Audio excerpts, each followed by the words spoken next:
today I'm excited to share with you a formula, really, for rich, creamy vegetable soups.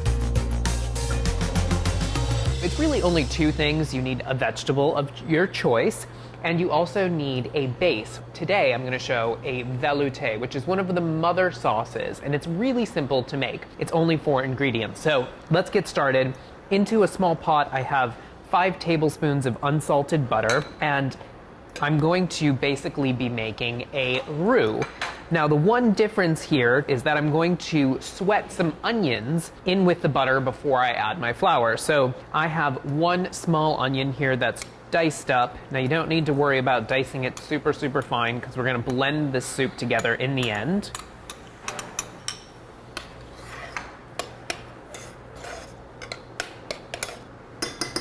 And this will take just a few minutes for the onions to soften and sweat. Now, classically, cream soups were made with a totally different base. They were made with a bechamel. And if you guys remember, a bechamel is another mother sauce that is made out of milk that is thickened with a roux. But oftentimes, when you create a cream soup based on that base, the vibrancy of color isn't as great, and it's also a little bit heavier. Having this thickened stock, this velouté, is lighter, silkier, and it also adds a greater dimension of flavor because you have chicken stock or a flavored stock included. So now the onions have become translucent, they're losing some of their moisture, and I'm going to add the flour. Again, this is the other component to the roux, which is going to thicken this whole soup. So I have a 1/4 cup plus 1 tablespoon of flour, and I'm going to whisk this in to my butter and onion mixture. And you want to cook the flour a little bit. You want to get rid of that raw flour taste. The longer you cook the flour, the more nutty it will get. So just a minute is fine here. And now I'm going to slowly add my chicken stock. So I have 4 cups of chicken stock here. Add a little bit of your stock into your mixture here, and you want to whisk vigorously to make sure that you avoid the clumps. So whisking vigorously and adding in stages here will help to avoid having a clumpy mixture. So this looks pretty good. And the rest of the chicken stock here. Now you want to bring this up to a boil and then reduce it down to a simmer, and simmer this for about 10 minutes until it gets nice and thick. Again, whenever you're working with flour or if it's cornstarch, any starch has to be brought up to a boil in order for it to reach its thickening potential.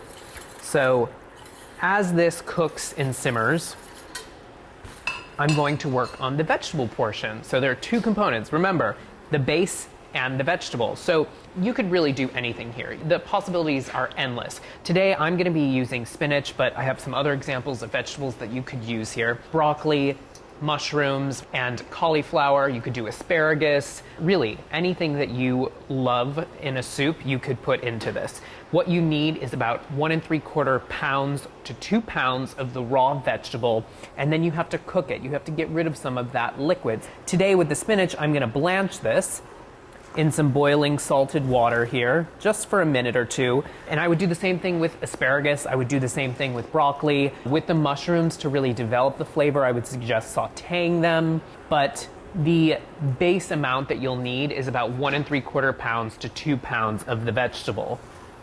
So you really only want to blanch the spinach here for about a minute because you want to maintain that bright green color. And I'm going to plunge this immediately into some ice water to stop the cooking process to maintain that wonderful color. So now once the spinach has cooled down enough, what you're going to do is you're going to squeeze out any excess moisture. You want to make sure that you remove the excess moisture so that your soup isn't too light or too runny. So the velouté is nice and thick. Now, as you can see, this does not have the texture of a bechamel. It's not very thick and pasty. It's lighter and silkier.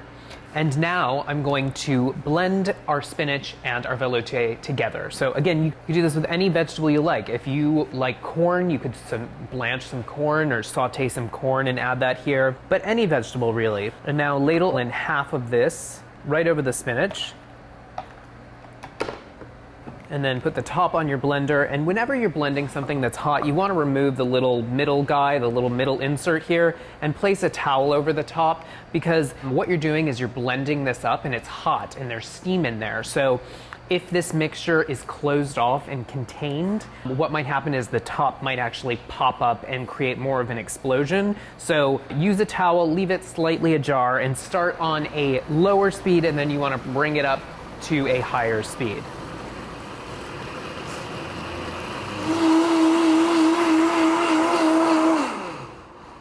Okay, you can see how beautiful the color is here.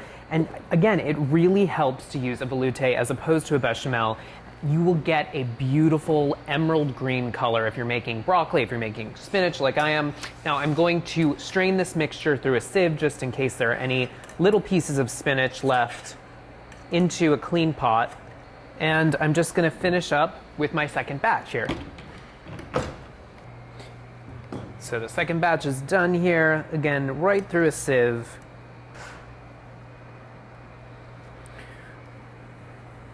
And so now for the final touch here, you need to season the soup up a little bit, so I'm gonna add some salt. Now, if you wanted some pepper here, you could certainly do that. I'm a big fan of black pepper, but if you didn't want to see little flecks of black pepper in your soup, you could certainly use white pepper. That's very classic, it's very French. And also to gild the lily, add a half a cup of heavy cream. You can turn your burner on a very low heat to bring this up to a nice hot temperature, but you don't really want to bring this mixture up to a boil because you might end up curdling the cream slightly, and also your vibrant green color is also going to start to get a little bit darker, more like an olivey green if you do heat this up too high. So ladle this delicious soup right into your serving bowl. If you want to get serious, you should warm your serving bowl before serving this, because then it will stay warmer longer.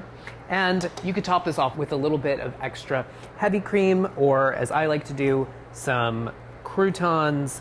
There you go, guys. Now, if you have any kitchen conundrums, cooking conundrums, baking conundrums, whatever, write in the comment section below. We'd love to hear from you guys. And as always, it's the winter time.